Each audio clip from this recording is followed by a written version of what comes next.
بسم اللہ الرحمن الرحیم، الصلاۃ والسلام علیک یا سیدی یا رسول اللہ وعلی آلہ وصحبہ یا حبیب اللہ۔ آج کل جی سوشل میڈیا پہ مذہبی حلقوں کے اندر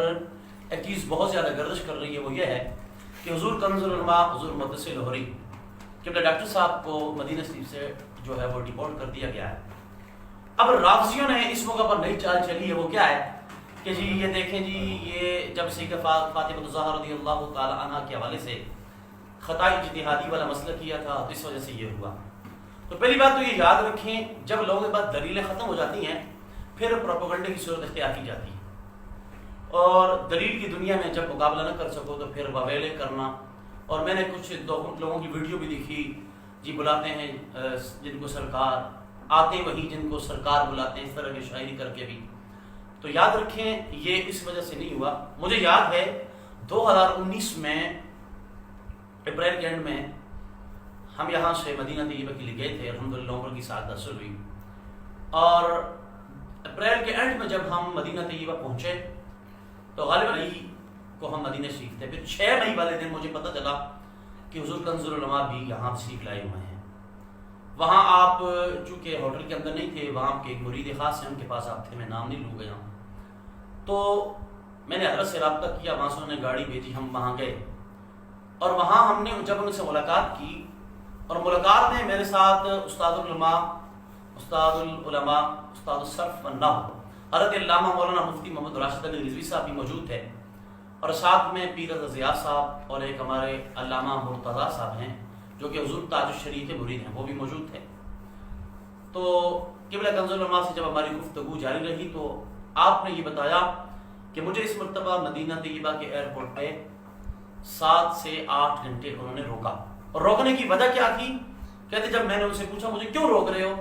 تو انہوں نے کہا آپ اس لیے روک رہے ہیں کہ آپ ہمارے بڑے بڑے علماء کو چیلنج دیتے ہیں اور ان کے خلاف آپ اسپیچز کرتے ہیں اور آپ ہماری حکومت کو بھی للکارتے ہیں۔ اور یہ تو بالکل ان کی بات بجا ہے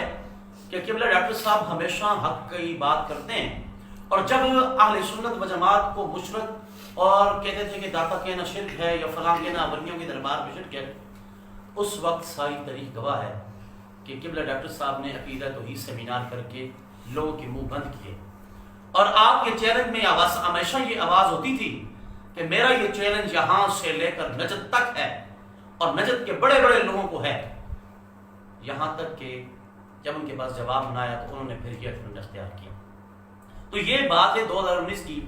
اور مسئلہ خطاب والی بات، اس کے بعد بڑا معاملہ پیش آیا، اور پھر رافضی لوگ جو ہے وہ اس چیز کو پھیلا رہے ہیں۔ اچھا چلو آپ کی بقول آپ کی اگر یہ بات مانی جائے کہ وہاں پہ جو ہے وہ عاشق جاتے ہیں، اور جن کو جو ہے جو نہیں جاتے تو وہ معاذ اللہ آپ کے نزدیک گستاخ ہوتے ہیں، اس کا مطلب یہ ہے جو دنیا کے لوگ وہاں نہیں جا رہے وہ سارے گستاخ ہیں آپ کی نظروں میں۔ اور اس سے پہلے بھی کئی علماء کو وہاں سے بھیجا گیا، قبلہ شام نورانی صاحب جیسی شخصیت، عبدالتواب صدیقی صاحب جیسی شخصیت کو وہاں پہ ان پہ پابندی لگائی گئی۔ تو اب پھر اگر بقول آپ کی یہ بات ٹھیک ہے تو اس کا مطلب یہ ہے کہ پھر وہاں جتنے بھی ان کے بڑے بڑے شیوخ، جن بقول ان کے جو بڑے شیخ ہیں وہ سارے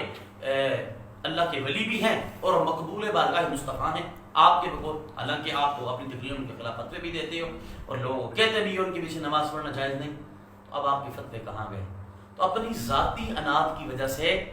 جب آپ کے سارے ہتھکنڈے ختم ہو گئے، آپ نے کہا کہ ہم کسی نہ کسی طرح اس بندے کو بنائیں، لیکن مینار پاکستان کی سنی کانفرنس میں جب سنی عوام نے